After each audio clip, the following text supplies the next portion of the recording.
Hello everyone, I am doctor Rachna Grover. आज मैं आप लोगों के साथ बात करने जा रही हूँ प्री बोर्ड्स और बोर्ड्स को लेकर। प्रॉब्लम यहाँ पर ये आ रही है कि पेंडेमिक ने हम सबको थोड़ा सा कंफ्यूज कर दिया है।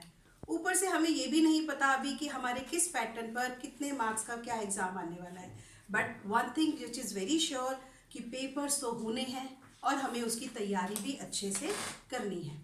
तो चलिए हम लोग एक बोर्ड के थ्रू एक छोटे से फ्लो चार्ट के माध्यम से मैं आप लोगों को क्लियर कर देती हूँ कि प्री बोर्ड की प्रिपरेशन के लिए आपको क्या क्या चीज़ें चाहिए।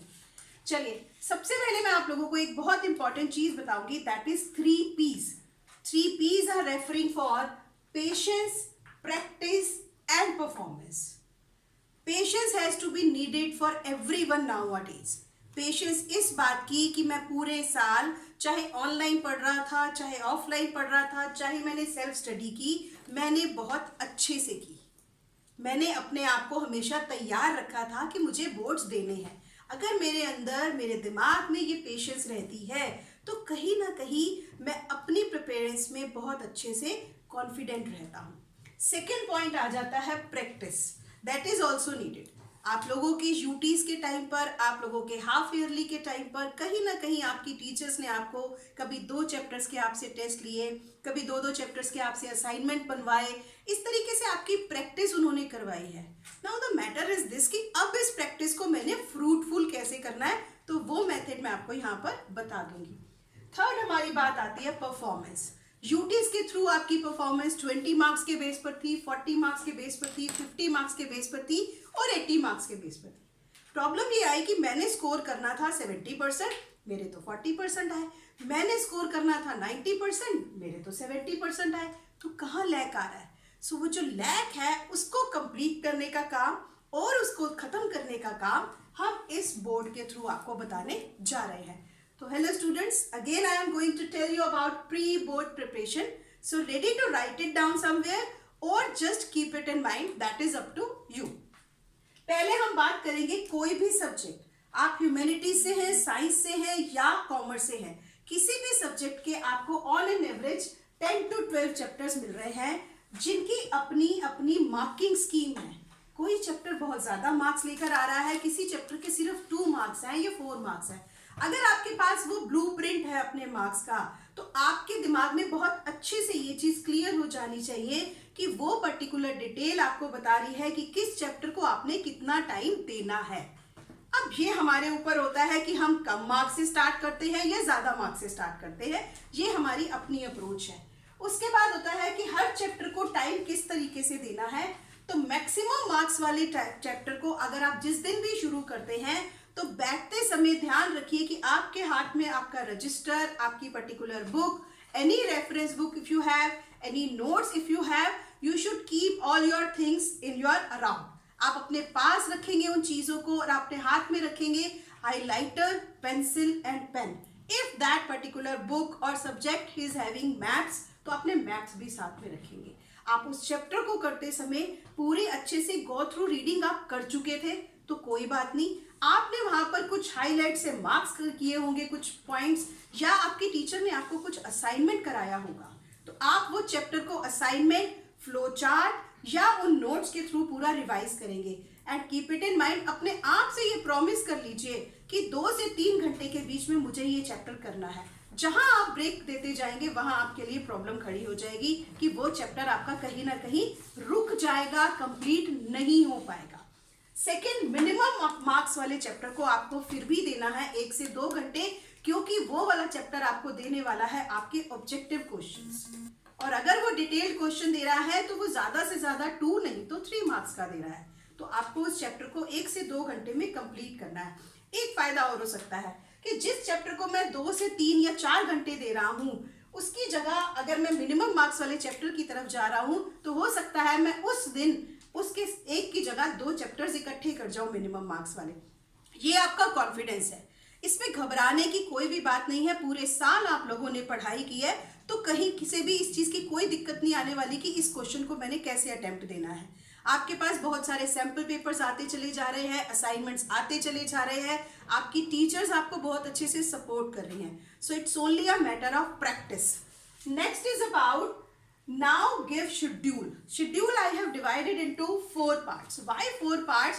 मैं कहीं से भी नहीं मानती कि जब तक आप 10 से 12 घंटे की पढ़ाई नहीं कर लेंगे तब तक आपका कोर्स नहीं कंप्लीट होता.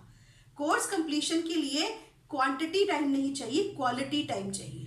क्वांटिटी मेरी 12 घंटे की है और फ्रूटफुल निकल कर आ रहे हैं सिर्फ 2 घंटे, तो उस 12 घंटे की उठाई हुई किताब की कोई वैल्यू नहीं है. उससे बेटर है कि आप अपने आप को रिजुनेट साथ साथ कीजिए, अपने आप को हाइड्रेट रखिए, अपनी वॉकिंग एक्सरसाइज वगैरह रखिए. हाँ, उसके लिए मुझे थोड़ा सा शेड्यूल बनाना होगा, तो प्लीज़ आप उस शेड्यूल को ज़रूर फॉलो करें.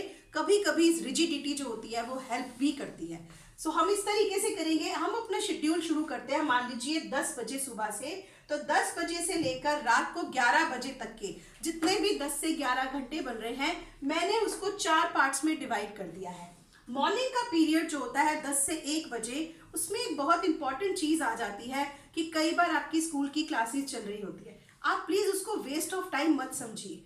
वो जो पीरियड होगा, वो पर्टिकुलर पीरियड में आपके सब्जेक्ट टीचर्स आपको करा रहे हैं वो इंपॉर्टेंट चीज़ें जो आने के चांसेस हैं, या वो इंपॉर्टेंट चीज़ें जो बहुत इंपॉर्टेंट इसलिए हैं क्योंकि वो 1 मार्कर या सबसे ज़्यादा मैक्सिमम मार्क्स को कवर कर रही हैं. सेकेंड पीरियड मैंने बात किया है नून का, जिसमें मैं आपसे बात कर रही हूँ कि 1 बजे से लेकर लगभग 1:30 बजे तक आपका हाफ एन आवर लंच का टाइम है या थोड़े से ब्रेक का टाइम. ऐसा नहीं है कि उस पीरियड में सिर्फ आप लंच करेंगे और सीधा पढ़ने बैठ जाएंगे. देयर इज ऑल्सो ऑप्शन कि आप जब पढ़ रहे होते हैं तब भी आप अपने पास नींबू पानी या कोई जूस या कोई फ्रूट रखिए ज़रूर, क्योंकि खाली पेट न भजन होए गोपाला. तो जब तक पेट नहीं भरा होगा पढ़ाई भी अच्छे से नहीं होगी.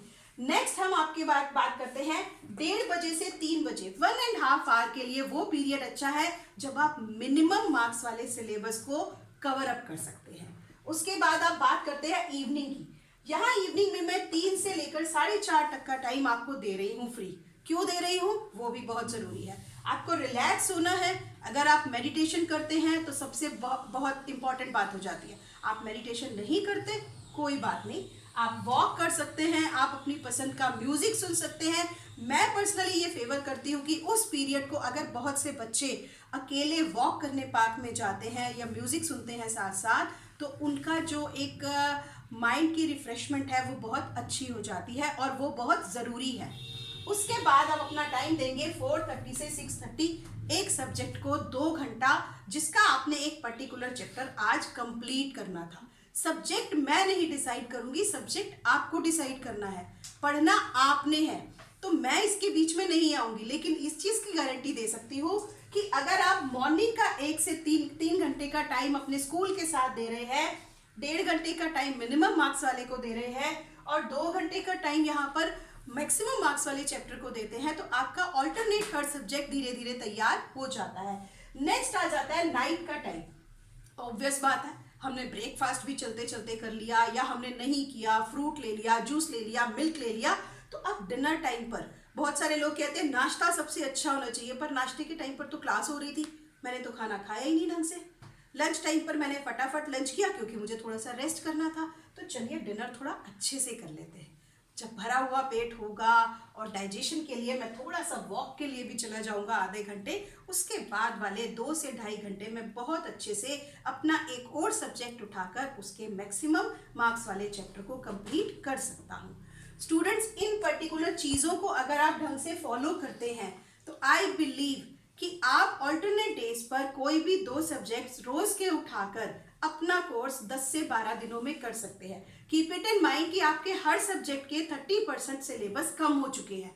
तो जब सिलेबस कम हो गया है तो मेरे पास टाइम ज़्यादा आ गया है. हम क्या करते हैं, नहीं सिलेबस भी बहुत ज़्यादा है, तो सिलेबस तो जितना कम होने के बाद भी अगर ज़्यादा है तो उसको कवर अप करने के लिए आपको शेड्यूल तो बनाना ही पड़ेगा. और अगर इस तरीके से आप शेड्यूल बनाते हैं तो डेफिनेटली आपके लिए बहुत अच्छा होता है. साथ ही एक चीज़ मैं आपको ज़रूर बताना चाहूँगी कि लैंग्वेज का पेपर आपके लिए बहुत इंपॉर्टेंट है. तो कहीं से गलती से भी थ्योरी के पेपर्स की तैयारी करते समय लैंग्वेज को बिल्कुल अवॉइड मत कर दीजिएगा. हफ्ते में 2 दिन 2 से 3 घंटे आप अपनी लैंग्वेज को ज़रूर दीजिए और उसके साथ राइटिंग स्किल्स की प्रैक्टिस के लिए एक अलग से 1 घंटा. अगर आप 4 घंटे लगातार देते हैं, हफ्ते में 4 से 5 घंटे लैंग्वेज को दे देते हैं, definitely it will give you a benefit. So students, all the best from my side. I am Dr. Rachna.